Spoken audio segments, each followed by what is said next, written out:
ang taong talagang nagsisi.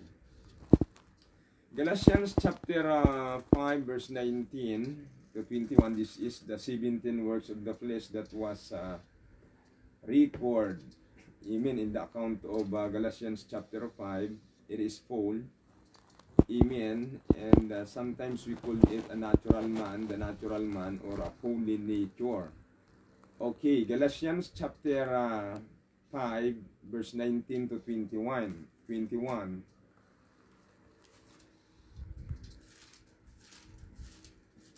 Hallelujah, thank you Jesus. Chapter 5 verse 19. Now the works of the flesh are manifest, which are these: adultery, fornication, uncleanness, lasciviousness, idolatry, witchcraft, hatred, variance, emulations, wrath, strife, seditions, heresies, envyings, amen, murders, drunkenness, rebellings. So 17 ito mga kapatid, and such like, of the which I tell you before, as I have also told you in the time past, that they which do such things shall not inherit the kingdom of God. Praise the Lord. So this is the natural man, or the old nature. Praise the Lord. At ito yung ating struggles bilang mananampalataya sa spiritual battle natin. Kasi pag kinontrol tayo nito, lahat ito ay galing sa kaaway kay Satanas. Ito yung nature ni Satanas. At ito ay nailagay niya sa puso't damdamin, kaluluwa ni Eva at Adan, at ito ay minana natin. At dala-dala natin ito ngayon kahit tayo ay nagbabasa ng Biblia. So ito yung ating kaaway sa spiritual. 17 ito mga kapatid. Amen. Repentance from Greek word, it means metaneo, meaning to think differently. Amen. To turn back away from sin. So sa Greek word, yung salitang repentance, ito yung metaneo, na ang ibig sabihin ay to think differently and turn away from sin. Repentance is not an idea, it is action actually. So hindi ito katulad sa ating kinagis ng tradisyon na sinasabi roon na ang pagsisisi ay lalapit ka sa isang tao, magkukumpisal ka roon, at ang tawag nila roon ay pagsisisi. So sa Biblia, ang repentance ito'y pagbabago ng kaisipan. Amen. Pagbabago ng attitude, pagbabago ng pananaw sa buhay, pagbabago ng puso. Yun ang totoong repentance sa Biblia. Hindi lang ito yung mouth or vocal confession. Hindi lang ito intellectually, kundi ito'y sa puso talaga mga kapatid. Philippians chapter 4 verse 8. Finally, my brethren, amen, praise God, whatsoever things are true, whatsoever things are honest, whatsoever things are just, whatsoever things are pure, whatsoever things are lovely, whatsoever things are of good report, if there be any virtue and if there be any praise, think on these things. So kapag ang tao nagsisi na, itong mga bagay na ito ang ina-advise ng Panginoon na dapat ilagay sa isip, hindi na yung worldly, makamundong kaisipan na katulad sa ating pinagdaanan ng araw na hindi pa tayo nagbabasa ng Biblia, na ang lahat ng laman ng puso't isipan natin ang mundo, lahat ng kaligayahan na iniisip natin yung mga makamundong bagay. So ngayon, ina-advise tayo na yung mga katotohanan, yung katapatan, yung katwiran, amen, kabutihan, pure, malinis, lovely, whatsoever things, good report, virtue, and if there be any praise, think on these things. So, kapag tayo'y nagsisi, ay ina-advise tayo ng Biblia na yung mga lumang kaisipan ay alisin at palitan ng mga bago. Yun din yung instruction ni Pablo doon nung sinabi niya na if any man be in Christ, he is a new creator. All things are passed away, behold, all things are become new. It means those all repented flesh. Amen. Yun yung tinutukoy doon na bagong nilalang sila, yung mga lumang bagay na kaisipan na makamundo ay napawi na inalis na at pawang naging mga bago. Philippians chapter 2 verse 1 to 5. Okay. Repentance from Greek word metaneo, it means to think differently. Philippians chapter 2 verse 1 to 5. If there be therefore any consolation in Christ, if any comfort of love, if any fellowship of the Spirit, if any bowels and mercies, fulfill ye my joy, that ye be like-minded, having the same love, being of one accord, of one mind. Let nothing be done through strife or vainglory, but in loveliness of mind, let each esteem other better than themselves. Look not every man on his own things, but every man also on the things of others. Let this mind be in you, which was also in Christ Jesus, who being in the form of God, thought it not robbery to be equal with God. So, amen, praise God. So, let this mind be in you, which was also in Christ Jesus. So, ito yung instruction ng Panginoon sa atin, na kapag tayo nagsisi na, kinakailangan unti-unti yung mga bagong bagay na spiritual na galing sa Panginoon, iyon ang ating ilagay, amen, sa ating kaisipan, sa ating puso, para unti-unti tayong makawala o ma-detach tayo sa commitment natin sa mundo. Kasi ang taong nagsisi, parang katulad ito sa isang militaring nakapag-training, complete uniform, complete battle gear, hindi mo sila makikitang nakikipag-inuman, nasa sugalan, kasi identify sila bilang armed forces. So meron silang iniingatang pangalan at yung dangal nila ay kinakailangang mataas. Amen. Sa Kristiyano na naglingkod sa Diyos at nagsisi, amen, kinakailangan iba ang daigdig natin kaysa sa mga taong taga-sanlibutan. Kaya ito yung ina-advise ng Biblia, na yung mga bagay na makalangit, yun ang ating kaisipan, isipin, at unti-unti tayong lumayo sa mga bagay ng sanlibutan. Okay, the evidence of true repentance. So ito yung ebidensya na ang tao nagsisi talaga. Number 1, change of mind. Romans chapter 12 verse 1 to 2. Ano nakalagay doon? Amen. I beseech you, therefore, brethren, by the mercies of God, that you present your bodies a living sacrifice, holy, acceptable unto God, which is your reasonable service. And be not conformed to this world. Binanggit na naman ulit ni Pablo roon yung uso. Huwag kayong sumali sa uso ng sanlibutan ito.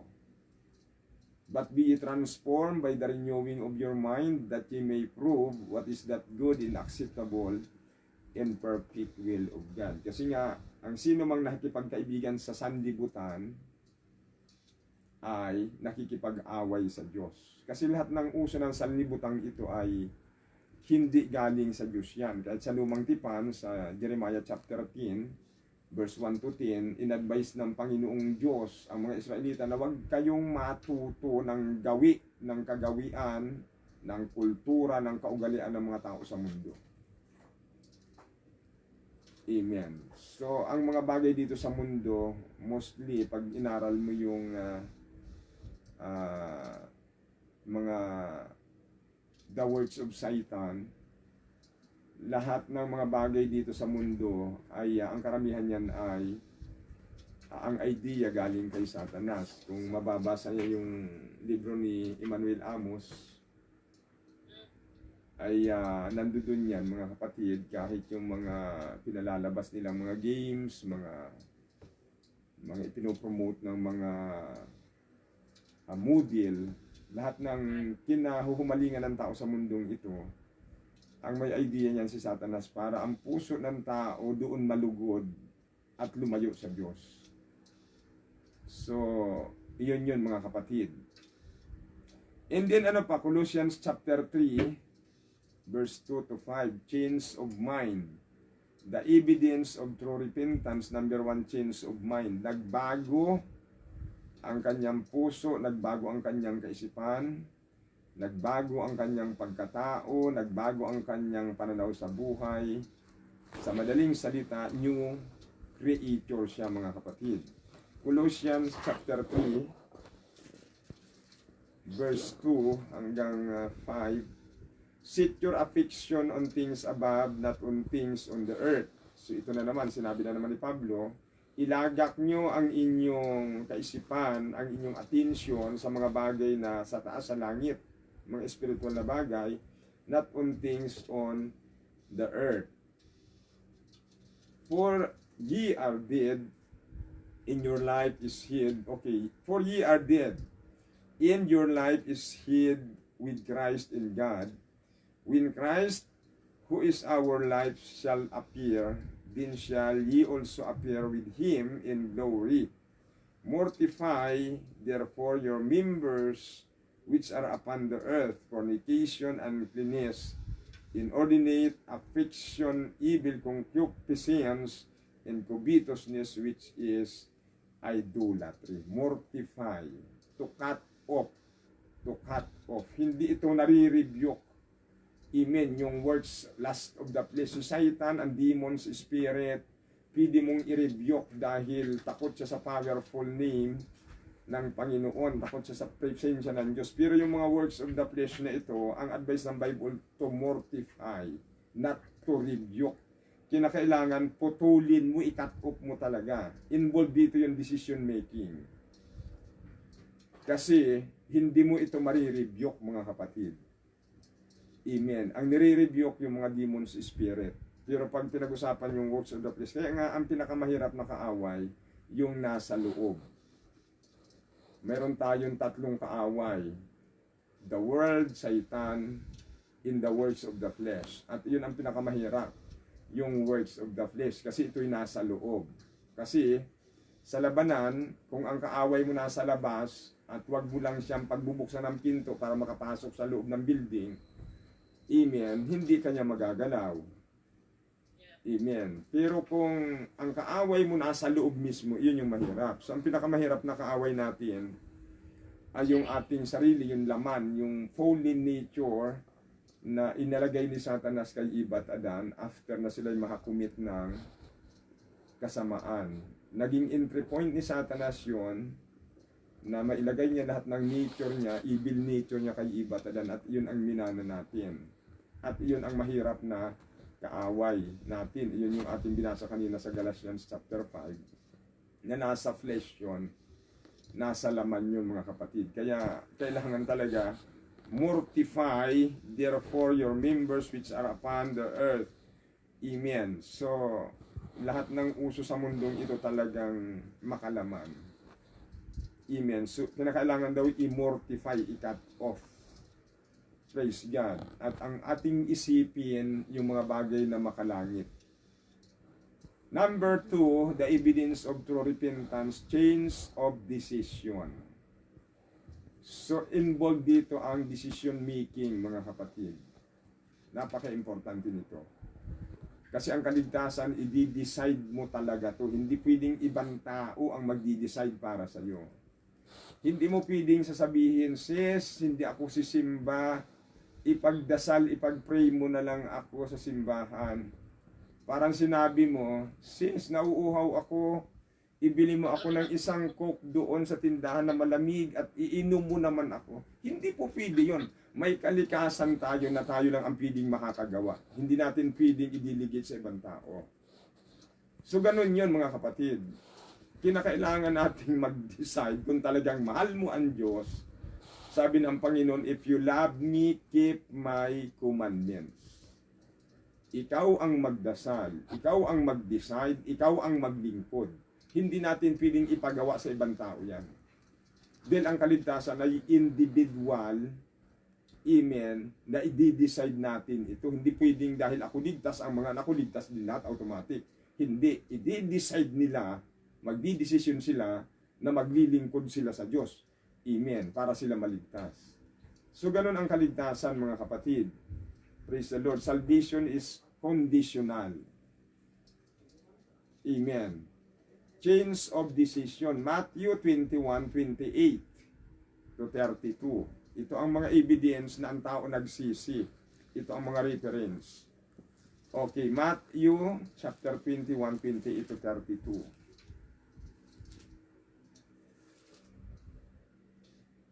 Okay, Matthew 21:28. But what think ye?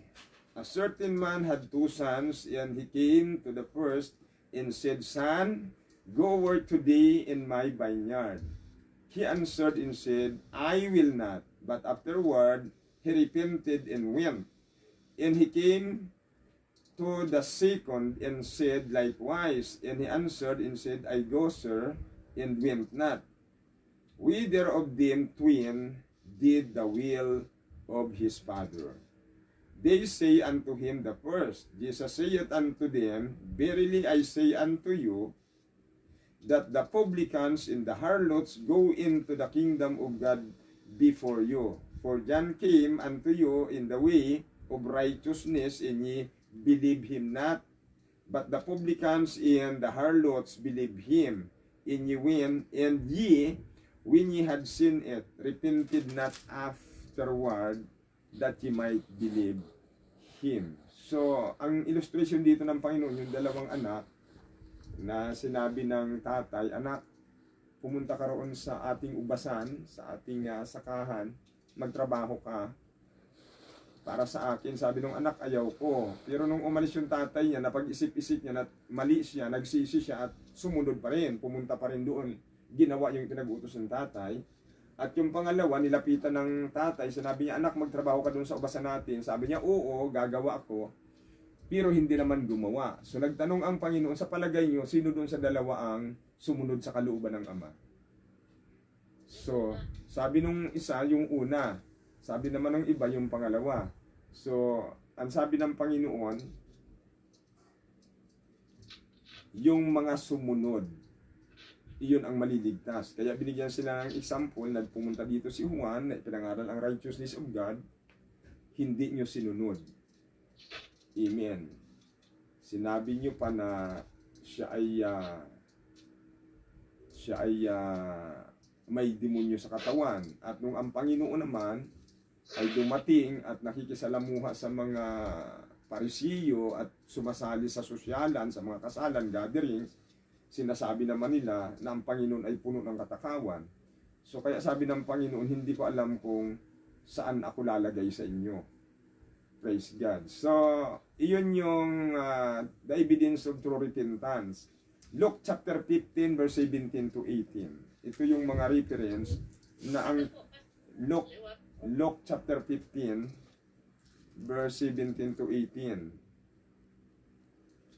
Okay, 17, and when he came to himself, he said, How many hard servants of my fathers have bread enough and to spare, and I perish with the hunger.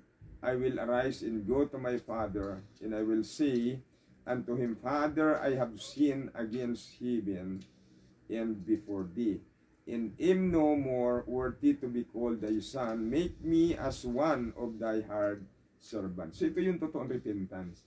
Yung acceptance nandoon.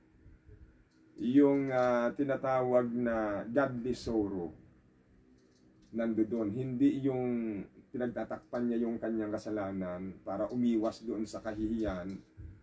So ang totoong repentance, ito yung katulad kay David na may pag-ako na talaga nagkasala siya. Sabi niya, sa'yo Panginoon, sa'yo lang ako nakagawa ng malaking kasalanan.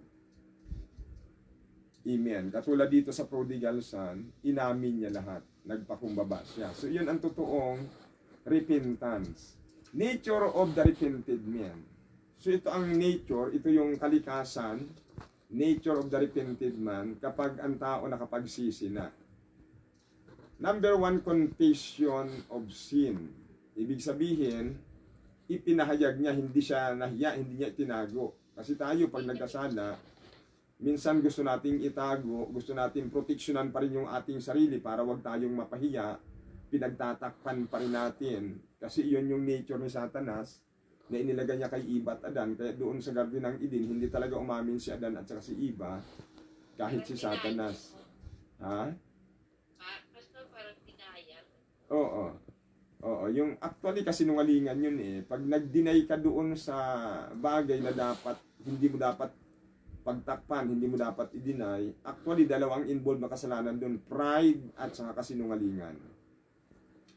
Kasi hindi ka talaga nagsisisi. Dahil ang totoong pagsisisi nga ay yung pag-amin at pagtanggap kung ano ang consequences na igagawa doon sa kamaliang ginawa. Yun ang totoong repentance. Pero kung mayroong denial, mayroong pagdi-deny, hindi siya nagsisisi kundi siya ay may pride at ayaw magpakumbaba at nagsisinungaling siya na ayaw niyang umamin.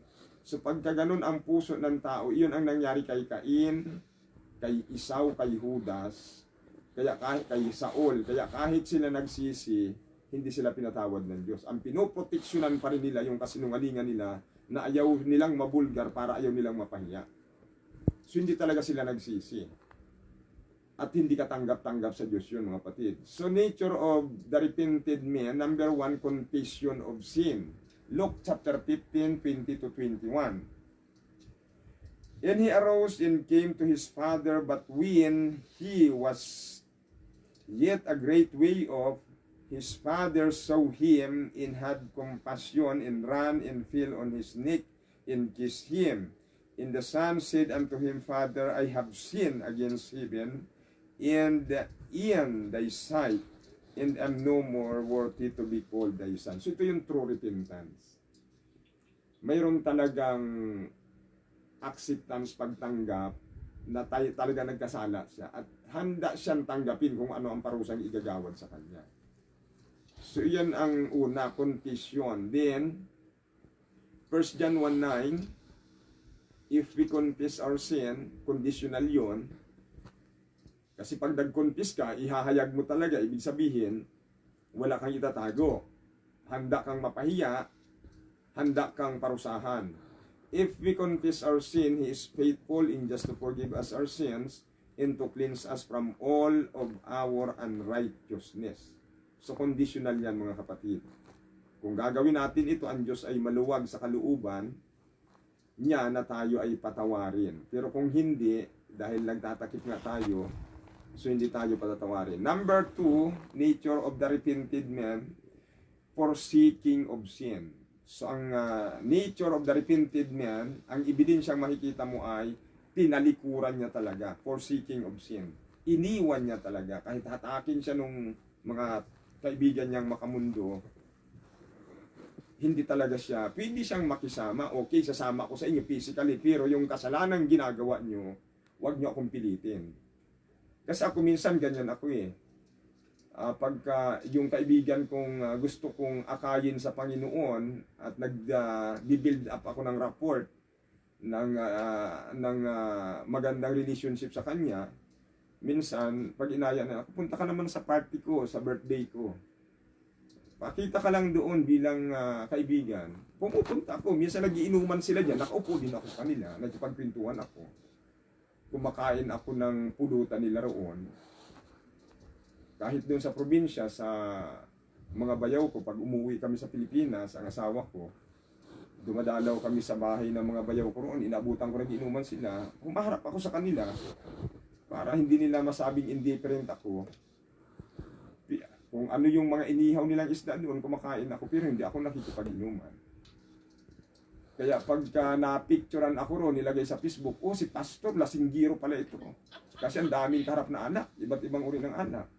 So ganun ang tao, nanghuhusga at humahatol, pero hindi nila alam kung ano ang totoong nangyayari. So, dito yon forsaking of sin. Ang totoong taong nag-repent. Proverbs 28 verse 13. Sorry po, Pastor, Proverbs, ano po? 28:13.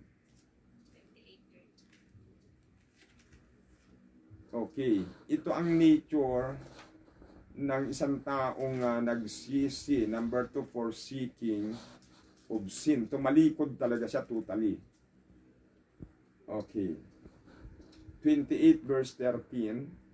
He that covereth his sin shall not prosper, but whoso confesseth and forsaketh them shall have mercy. So doon lang maire-release ng Panginoon ang kanyang habag at awa doon sa mga taong talagang sincerely ay nag-repent talaga sila at iniwan nila ang kanilang mga kasalanang ginawa. Okay, Matthew 3:8 to 9. Amen. Ito yung mga reference na ang tao ay nagsisi. Sorry po, Matthew Pastor, chapter 3. Matthew chapter 3. verse 9. Verse 8 to 9. Okay, thank you po.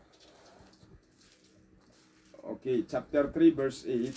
Sabi ni John the Baptist, bring forth therefore fruits meet for repentance. So, for John the Baptist, he looked for the fruit of the true repentance. Yung bunga, magbunga nga kayo ng karapat-dapat sa pagsisisi.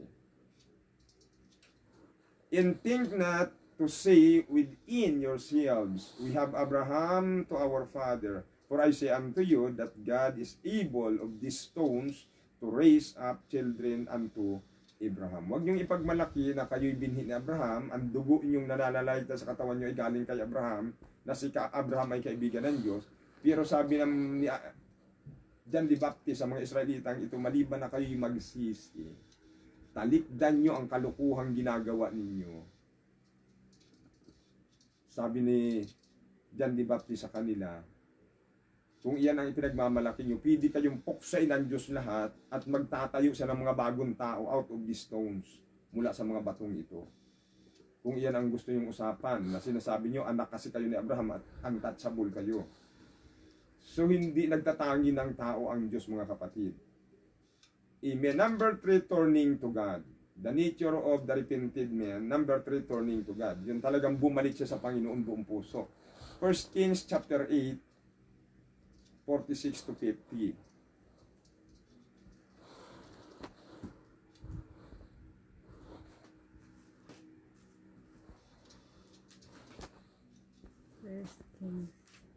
First Kings chapter 8 verse 46 to 50. Okay.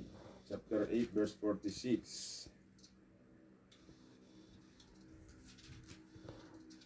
to 50. If they sin against thee, for there is no man that sinneth not, and thou be angry with them, and deliver them to the enemy, so that they carry them away captives unto the land of the enemy far or near. Yet if they shall bethink themselves in the land whither they were carried captives, and repent, and make supplication unto thee in the land of them that carried them captives, saying, we have sinned and have done perversely, we have committed wickedness. Amen. And so return unto thee with all their heart and with all their soul in the land of their enemies, which did them away captive, and pray unto thee toward their hand, toward their land, which thou gavest unto them, unto their fathers, the city which thou hast chosen, in the house which I have built for thy name.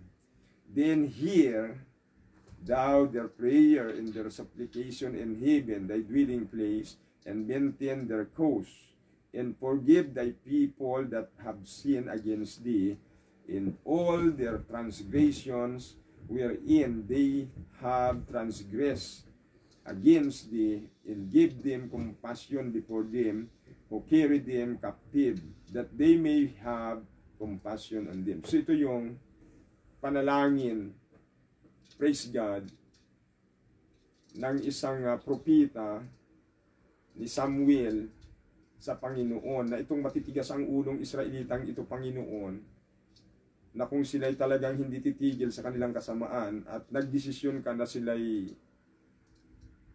suguin mo yung mga masasamang hari para sakupin sila, at itong mga taong palalo nito ay ikaptive sila para alipinin doon sa malakas na bansa laban sa kanila. Pero kung sila naman ay magsisi at magpakumbaba at umamin at sila'y totoong manumbalik sa iyo mula sa kanilang puso, sabi ni Samuel, patawarin mo sila, Panginoon. So yun ang kondisyon, mga kapatid. Amen. Yung ang tao, pag sinabi nagsisi, bumalik talaga sa Diyos. Ibig sabihin, itinakwil niya ang kasalanan. Amen. Yun ang totoong repentance.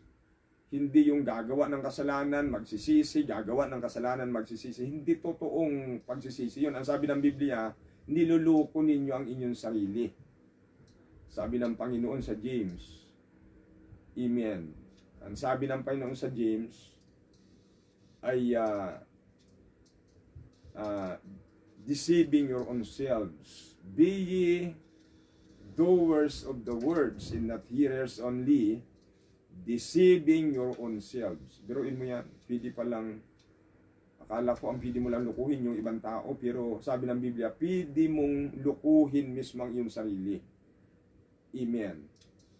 By not giving the, amen, praise God, attention of the instruction of the Lord, but not by not amen, committing yourselves, amen, faithfully to do the will of the Lord, amen, to obey the word of God. Sabi ng Biblia, be ye doers of the words and not hearers only, deceiving your own selves. So napakasakit noon, mga kapatid, kasi pag sinabing deceive, ini-expect natin na tama ang ating ginagawa, then finally, sa hukuman ng Diyos, i-reveal niya na hindi pala totoo yung ating expectation, bagkus na deceive lang tayo. Kaya sabi niya sa Matthew chapter 7, lumayo kayo sa akin, depart from me. Amen. Depart from me, sabi ng Panginoon. Number 4, repentance is not only feeling sorry, but dying to sin. Repentance is not only feeling sorry. Amen. Hindi lang yung nalulungkot ka na, ay, nalulungkot naman ako kasi nakagawa na naman ako ng kasalanan. Nalulungkot talaga ako. Ayoko na sanang gawin yan, pero dahil sa mga kaibigan ko. Parang drama ba? Oo. Hindi iyon ang repentance, mga kapatid. But dying to sin. Ibig sabihin, mamatay ka talaga sa pagkakasala. Ibig sabihin, pag patay ka na roon sa kasalanan, hindi ka nakagagawa. Kasi patay ka na nga. Amen. Romans chapter 6, verse 2 to 6. Ganito ang sinabi ni Pablo sa mga taga-Roma.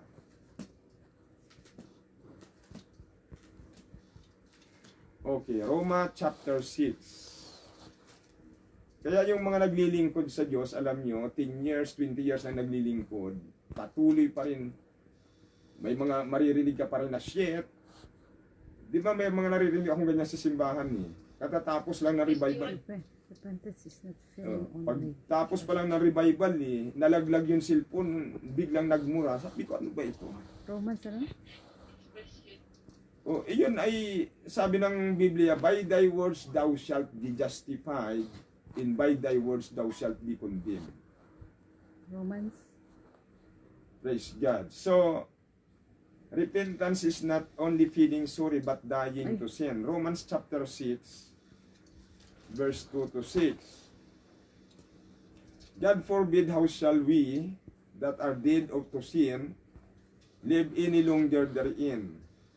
Know ye not that so many of us, as we are baptized into Jesus Christ, we are baptized into His death? So, ipinapaliwanag ni Pablo yung accomplishment at saka yung malalim na ibig sabihin ng pagpapabautismo sa pangalan ni Jesus, na ang kahulugan daw noon, sabi niya, know ye not that so many of us, as we are baptized into Jesus Christ, we are baptized into His death? So, ang katumbas daw noon na bautisman tayo, kasama doon sa kanyang pagkamatay.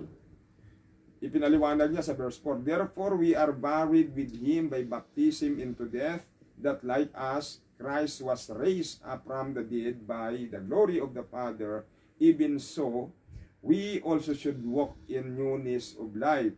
For if we have been planted together in the likeness of his death, we shall be also in the likeness of his resurrection, knowing this, that our old man is crucified with him. Kita mo, nilinaw niya kung ano ang ibig sabihin sa verse 6. Na yung old man pala natin, pag nabautismohan ka sa pangalan ni Jesus, ang katumbas noon, paglubog mo sa tubig, at i-declare na i-baptize you in the name of the Lord Jesus Christ for the remission of sin.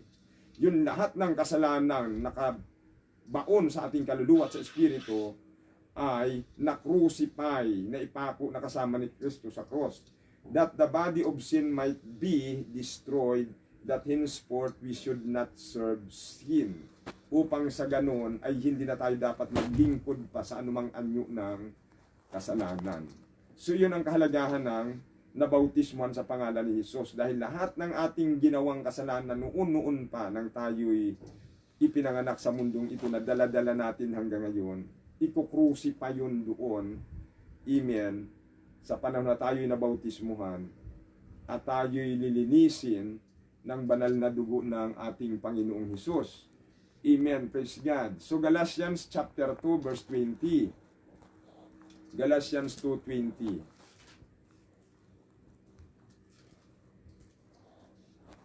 I am crucified with Christ, nevertheless I live, yet not I, but Christ liveth in me. In the life which I now live in the flesh, I live by the faith of the Son of God who loved me and gave Himself for me. So ito ang definition ni Kristo, ni Pablo, nung siya'y mabautismuhan sa pangalan ni Jesus, at nag-decide siya na iwanan ang kanyang relihiyon, at siya'y nagsisi at nag-decide na iwanan ang mundo, ang pleasure ng sanlibutan, ito ang sinasabi niya, I am crucified with Christ.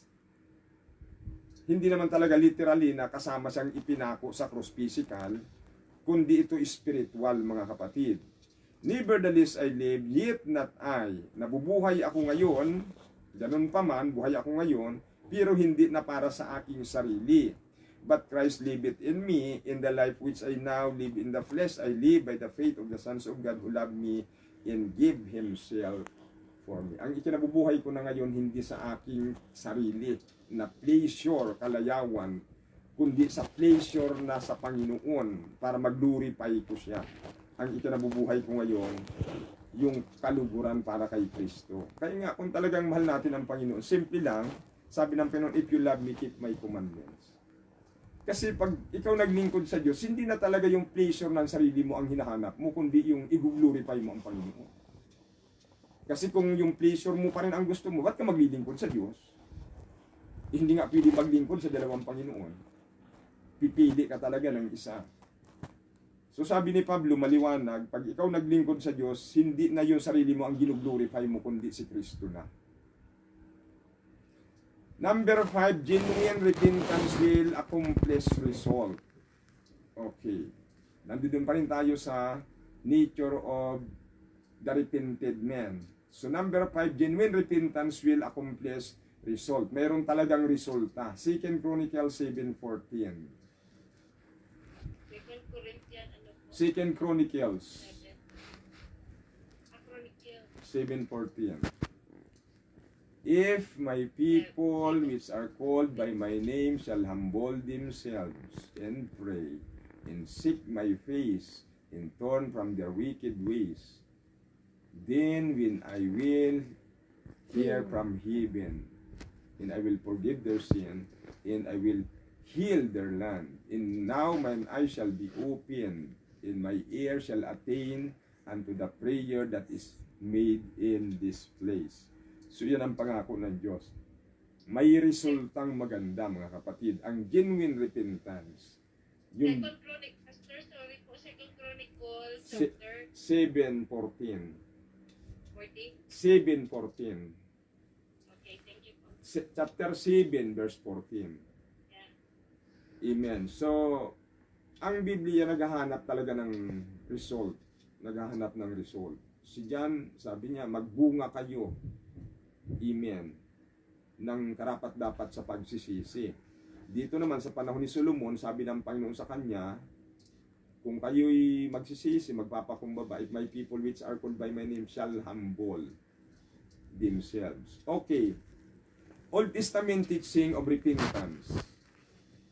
Okay, tingnan natin yung Old Testament teaching of repentance. Roman number 4. Their sin is forgiven. Ang kanilang kasalanan ay ipinatawad. Ezekiel 18:20-23. Tingnan natin ang kaibahan ng definition ng repentance sa lumang tipan na nire-required ng Law of Moses at saka yung repentance sa New Testament na may kasamang crucifixion ng Panginoong Hesus. Old Testament teaching of repentance, their sin is forgiven. Ezekiel 18. Verse 20-23. Okay, Ezekiel 18:20. The soul that sinneth, it shall die. The son shall not bear the iniquity of the father, neither shall the father bear the iniquity of the son. The righteousness of the righteous shall be upon him, in the wickedness of the wicked shall be upon him. But if the wicked will turn from all his sins that he hath committed, and keep all my statutes, and do that which is lawful and right, he shall surely live, he shall not die. Ibig sabihin, nagsisi talagang tao. And the description sa verse 21, all his transgression that he hath committed, they shall not be mentioned unto him. In his righteousness that he hath done, he shall live. So, ang Panginoon, alam niya yung forgive and forget. Sabi niya, kung gaano kalayo ang silangan sa kanluran, ganun ko iniwalay ang inyong kasamaan nung tayo ay magsisi. And sabi niya sa verse 22, all his transgression that he hath committed, they shall not be mentioned unto him. In his righteousness that he hath done, he shall live. Amen. Have I any pleasure at all that the wicked should die, saith the Lord God, in not that he should return from his ways and live. Amen.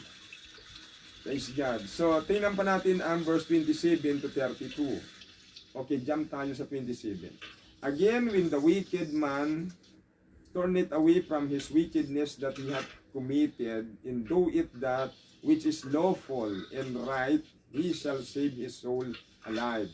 Because he considereth and turneth away from all his transgressions that he hath committed, he shall surely live, he shall not die. Yet saith the house of Israel, the way of the Lord is not equal. O house of Israel, are not my ways equal? Are not your ways unequal? Therefore I will judge you, amen, O house of Israel, everyone according to his ways, saith the Lord God. Repent and turn yourselves from all your transgressions, so iniquity shall not be your ruin. Cast away from you all your transgressions, whereby ye have transgressed, and make you a new heart, and a new spirit. For why will ye die, O house of Israel? For I have no pleasure in the death of him that dieth, saith the Lord God. Wherefore turn yourselves and live ye. So, amen. Old Testament teaching of repentance, their sin is forgiven. So, sa lumang tipan, ang kondisyon ng Panginoon, kapag kayo'y humiwalay sa inyong kasamaan, nagbago kayo, binago nyo ang kaisipan nyo, ang puso nyo, humiwalay kayo sa inyong kasalanan, patatawarin kayo, mamamatay kayo physically, pero ang kaluluwa nyo ay iingatan sa langit. Pero kung ikaw ay hindi aalis sa iyong kasalanan at magpapatuloy ka at ikaw namatay, sabi niya, siguradong parurusahan ka sa impyerno. Amen. So New Testament retains all Old Testament teaching about repentance, but added in remission of sin. So tingnan natin ang New Testament. Amen. New Testament retain all Old Testament teaching about repentance. Ibig sabihin, okay, kung magiging batayan natin ang New Testament teaching, praise God, yung panahon ng mga Israelita sa batas ni Moses, yung kanilang kasalanan ay hindi talaga naabulis. Kumbaga, yung record lang ang binura, pero yung kasalanan nakakabit pa rin sa puso nila. Amen. Kung titingnan natin sa New Testament, New Testament retains all Old Testament teaching about repentance, but added in remission of sin. Sa New Testament, idinagdag yung remission. Ibig sabihin, binura. Kaya nga yung crucifixion ng Panginoon, napakahalaga nun kahit sa Old Testament saints. Kasi covered silang lahat. Yung mga taong nag-repent noon, kasama doon sa binura ng banal na dugo ng Panginoon yung kanilang kasalanan. Amen. Hebrews 9:22-26. Hebrews chapter 9. (22 to 26). Ang sabi po sa 22, "And almost all things are by the law, purged with blood, and without shedding of blood there is no remission. It was therefore necessary that the patterns of things in the heavens should be purified with this. But the heavenly things themselves with better sacrifices than this. For Christ is not entered into the holy places made with hands, which are the figures, amen, of the true, but into heaven itself now to appear in the presence of God for us.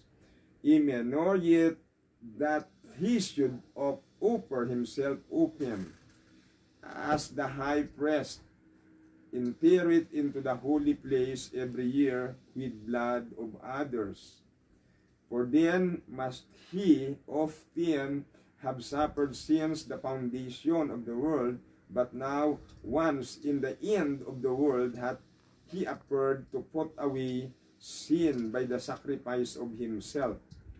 And as it is appointed unto men once to die, but after this the judgment. So Christ was once offered to bear the sins of many, and unto them that look for him shall he appear the second time without sin unto salvation." So, ang ibig sabihin dito, amen, yung dugo ng mga tupa na itinatakip, atonement doon sa mga Israelita sa Old Testament na nagkakasala, ang purpose lang nun para, kumbaga parang ganito, simpleng illustration, may bulok na pagkain sa ibabaw ng lamisa.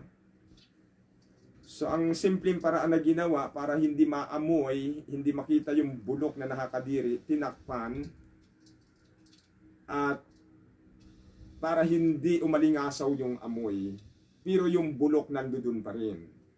So yun ang naging papel ng mga buhay ng hayop sa lumang tipan at nung kanilang dugo, atonement, pantakip lang sa kasamaan at sa kasalanan ng mga taong gumagawa ng kasalanan para hindi sila puksain ng Panginoon. Amen. Pero dito sa New Testament, nung ang Panginoon ay makrucify, once and for all, hindi katulad sa High Priest Old Testament na yearly pumapasok sa Holy of Holies, dala-dala yung mga kasalanan ng mga Israelita, para magmakaawa doon sa banal na Diyos at patawarin sila at i-release sila, mga kapatid. Amen. Ang Panginoon once and for all, inialay niya ang kanyang sarili, nagsakripisyo siya. Amen. At nag-alay ng kanyang dugo for the remission of our sins. So, iyon ang kaibahan doon, mga kapatid. In the Old Testament, forgiveness or atonement means to cover their sin. Leviticus chapter 4, verse 20 to 21. So ito ang kaibahan ng dugo ng hayop sa banal na dugo ng Panginoon. In the Old Testament, forgiveness or atonement means to cover their sin. Leviticus chapter 4, verse 20.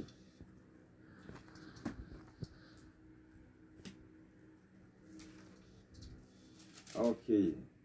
Chapter 4, verse 20 to 21. And he shall do with the bullocks as he did with the bullock for a sin offering, so shall he do with this. And the priest shall make an atonement for them, and it shall be forgiven them. And he shall carry forth the bullock, amen, without the camp, and burn him as the first bullock, amen. It is a sin offering for the congregation. So ito yung, ang tawag dito ay atonement in nature, sin offering. Sa chapter 16 verse 5 to 6, Leviticus chapter 16, 5 to 6. Okay. And he shall take of the congregation of the children of Israel 2 kids of the goats for a sin offering, and 1 ram for a burnt offering. And Aaron shall offer his bullock of the sin offering, which is for himself, and make an atonement for himself and for his house. So this is the ceremonial law in the Old Testament time for the Israel people of God during the time. Amen. So, this is atonement. It means to cover their sin. In the New Testament, the term remission of sins through the baptism in Jesus' name, it means to wash away. So, yun ang kaibahan. There was a great difference, amen, between the Old Testament, amen, praise God, atonement, the blood of the animals for the atonement of their sins, amen, versus the New Testament teaching of, amen, the crucifixion of the Lord Jesus Christ. In the New Testament, the term remission of sins through the baptism meaning to wash away all of our sin. So yun ang kaibahan. Sa lumang tipan, ang ceremonial law, dadala yung isang taong nagkasala doon sa tabernacle at imiminister yun ng mga high priest doon, susuriin yung hayop kung according to the law ay pasado sa requirements ng law, perfect, walang kapintasan, walang dungis, bahid, amen, walang galis, walang sugat, walang sakit. Yun malusog na hayop. And then pag nasuri na ng high priest yun, iaalay nila para pantakip doon sa kasalanan ng individual na Israelita nagkasala, para tubusin ang buhay ng hayop at yung dugo niya ay i-cover doon sa kasalanan ng Israelita. Pero sa New Testament, mga kapatid, remission of sin through the baptism in Jesus' name means to wash away. Yung dugo ni Kristo mai-a-apply lang sa inyo, sa individual na tao.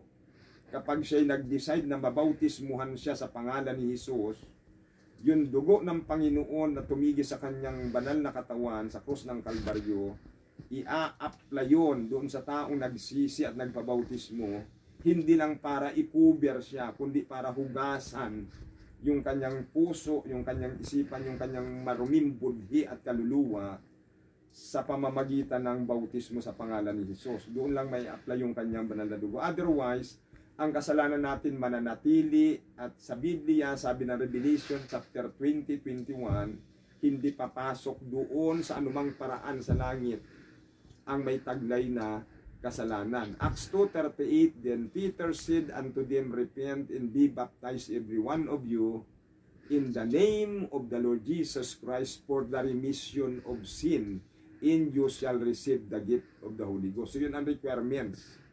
1 Peter chapter 1 verse 18 to 20. This is the last scriptures that we need to read tonight before we close this discussion, mga kapatid. 1 Peter chapter 1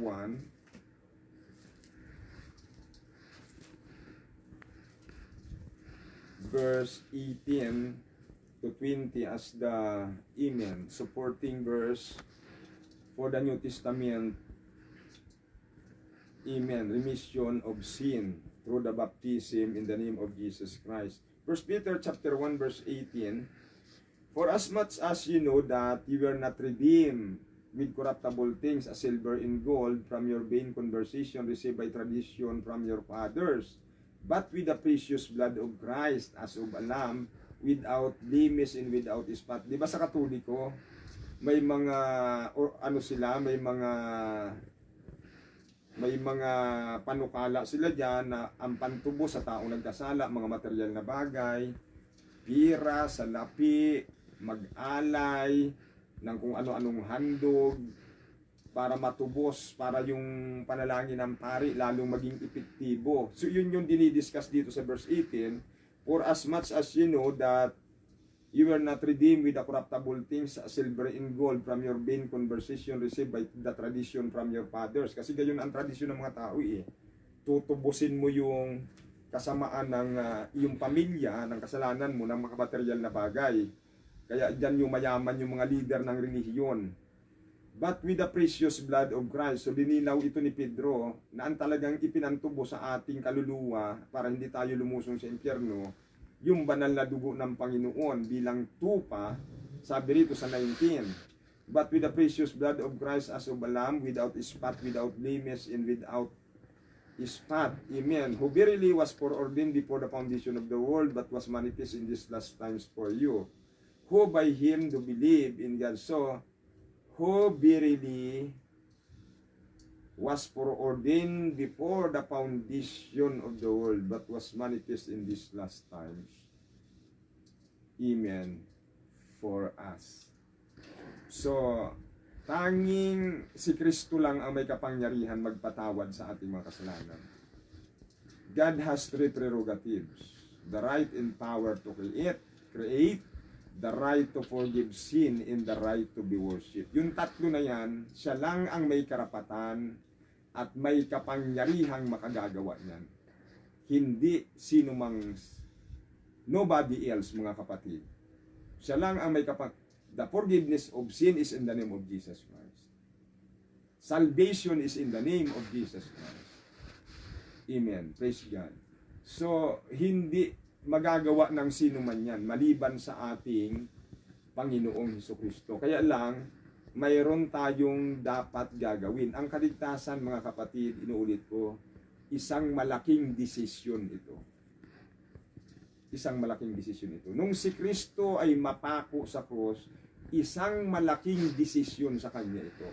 Kaya nga, pag binasa mo ang Mark chapter 14, struggle siya roon. Amen. Halos dugo ang lumalabas na pawis sa kanyang katawan. Dahil struggle siya, nilalabanan niya yung nature ng laman na ayaw niyang isacrifice dun sa crucifixion. Ayaw niyang makrucify. Pero nag-decide ang Panginoon dahil walang ibang paraan, walang ibang alternatibong paraan, mga kapatid. Kundi kinakailangan ialay niya talaga yung sarili niya roon dahil kailangan yung dugo na yun na banal na pampalit doon sa mga dugo ng tupa sa lumang tipan. Dahil tinapos na nga ng Panginoon niyo. Once and for all. So, by the help of God, amen, praise God, maunawaan natin nawa kung gaano ito kahalaga at alam natin mahalaga sa atin ang kaluluwa natin, mahalaga sa atin ang buhay natin, mga kapatid. So, kung mahal natin ang ating buhay, amen, pag-isipan natin itong mabuti.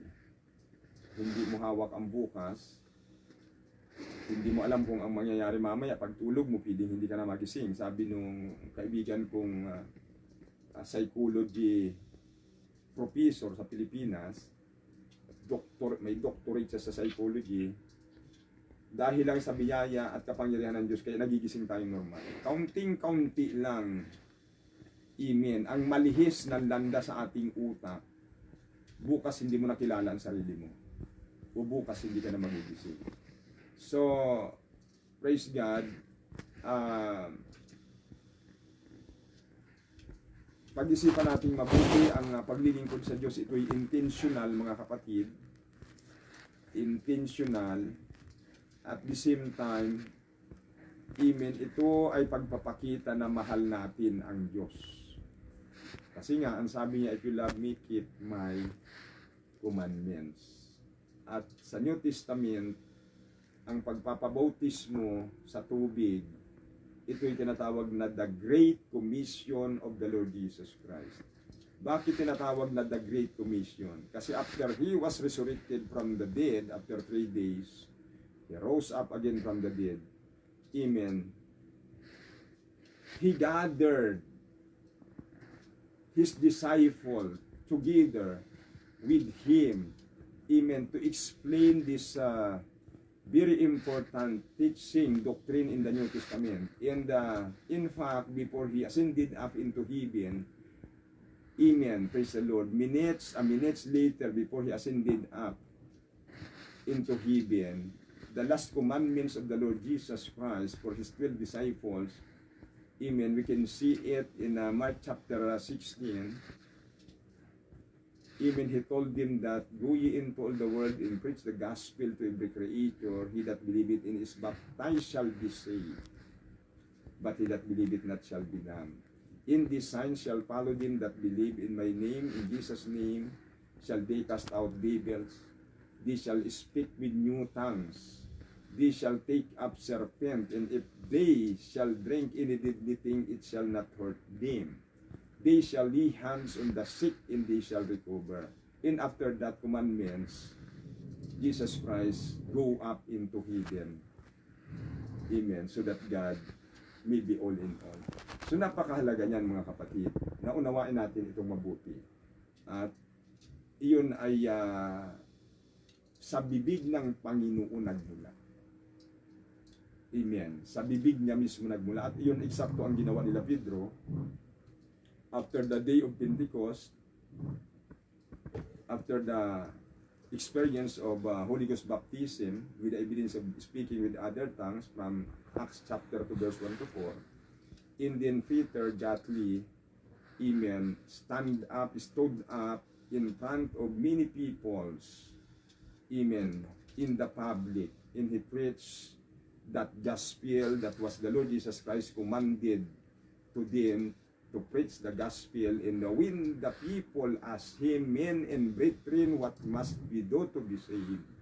Then Peter said unto them, repent and be baptized every one of you in the name of Jesus Christ for the remission of sin, and ye shall receive the gift of the Holy Ghost.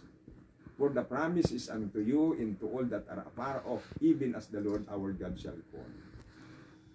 At ang evidence nun, pagdating sa 39, 40 to 41, nagpabaptize sila. 3,000 souls, they were baptized on that very moment.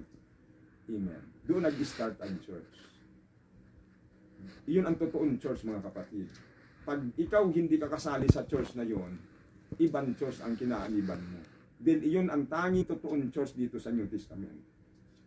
May Katolika church, Iglesia church, kung ano-ano pang church. Pero mayroon lang isang tunay na church sa Biblia. Iyon yung kinabibilangan nila Pedro at yung mga converted sa pangangaral nila, mga kapatid. Amen. So, iyon lang po at salamat. Amen. Hindi nakadalo si Sister Rosalie, Sister Sally, si Sister Sister Denny, oo. Sister Dane. Umalis kasi Sister Rosalie, kaya hindi siya nakahabol. So, okay. So, at least, amen. Pagka naging normal na lahat ay, amen, maisali natin sila sa fellowship, matuto silang pumalakpak, amen, sa presensya ng Diyos, at magpuri, mga kapatid. Isa yan sa ay tinuturo ng Bible para magkaroon tayo ng relationship sa Panginoon. Yung wag natin siyang ikahiya, amen, na palakpakan o purihin at sambahin. Amen. So let's pray. Amen, let's pray. Salamat sa inyong oras, mga kapatid. Sister Valerie, amen. Si Sister Maria Grace, amen. Brother Paul and Brother Edwin are watching, and Gina. Amen. So, thank you so much for your Thank you, Brother Paul, Brother Edwin, time. Gina, and everyone who was pray. watching. Let's pray. Hallelujah. And who is Hallelujah. watching. Tukurada satakayala dababa. Abba, Father, my Lord and my God. To God be the glory. Purihin kang muli, Panginoon. Salamat sa kabutihan mo. Kinikilala ka namin. Ang aming buhay, ang aming lakas ng gagaling sa iyo. Kung wala ka, wala kaming magagawa, Panginoon. Salamat sa mga salita mo. Salamat sa katotohanan mo na hindi mo itinatago sa amin. Yes, Pagkas ito'y inihayag mo, Panginoon. Rabakaya. Praise God. At dakila ka sa aming buhay. Purihin ka, Panginoon. Kami ay nagagalak na ang presensya mo ay aming nararamdaman. Yes, Lord. Kami ay nagagalak Hallelujah. na ang protection mo ay aming nararanasan. Thank you, Nagagalak ang aming mga Jesus. kaluluwa sa pabor na ibinibigay mo sa amin. Rabakaya. Sa kalakasan, kalusugan, Panginoon. Pagpalain mo lahat ng mga anak mong Yes, nakinig. Ikaw ang higit na nakakaalam ng kanilang pangailangan. Rabakaya. Huwag niyo pong ipagkakait sa kanila ang Yes, mga oh bagay ito, Panginoon. Jesus. Hallelujah. Habagan mo kami at patuloy mo kami Oh, pagpalain. God. Yes, amen. Patuloy mo kaming gamitin, Panginoon, Rabakaya. para sa kaluwalhatian ng iyong pangalan. Hindi para sa aming mga sarili, Hallelujah. kundi para sa iyong kapurihan, Panginoon. Yes, oh God. Pagpalain mo ang bawat pamilya, Panginoon, sa Yes, gabi. oh Lord. Maging ang aming Hallelujah. mga mahal sa buhay na nasa malayo. Lukuban mo sila ng Yes, iyong oh kapangyarihan. God. Jesus. Lahat ng mga taong Hallelujah. tumatawag sa iyong pangalan. Yes, Huwag mong O Lord. ipagkakait sa kanila ang mga bagay na kailangan nila, Panginoon. Hindi Yes, sa lahat ang amen. kaligtasan ng kanilang kaluluwa. Yes, Amen. Jesus. Praise God. Purihin ka. As They we will give you mind all the spiritual glory, we things, give you oh God. Thanksgiving, we give you. Yes, We hallelujah. give you praise. In the name of Jesus Christ of Nazareth. Thank you, Jesus. Amen. God Everybody bless, say, mga kapatid. I Amen. love you, Lord Jesus. I love you, Jesus. Amen. Thank So you, we love Brother Lord. Paul, Brother Ed, Amen. Thank you, Jesus. Edwin, Gina. Thank you, Okay, Lord. salamat sa inyo. Sa mga nakapakinig ng salita ng Panginoon, maraming salamat po. Oh, nakahabol si God Darwin. bless you Nakita ko, all. naka- Amen. Thank you, Sister Valerie. Ingat po kayo. Ah, Amen Sister, palagi. Kami palagi pag Sunday. Amen. Sister, tignan ko. Thank you, Jesus. Amen. Hallelujah. God bless you po. Sister Glessy, salamat. God bless. Ingat po. Amen.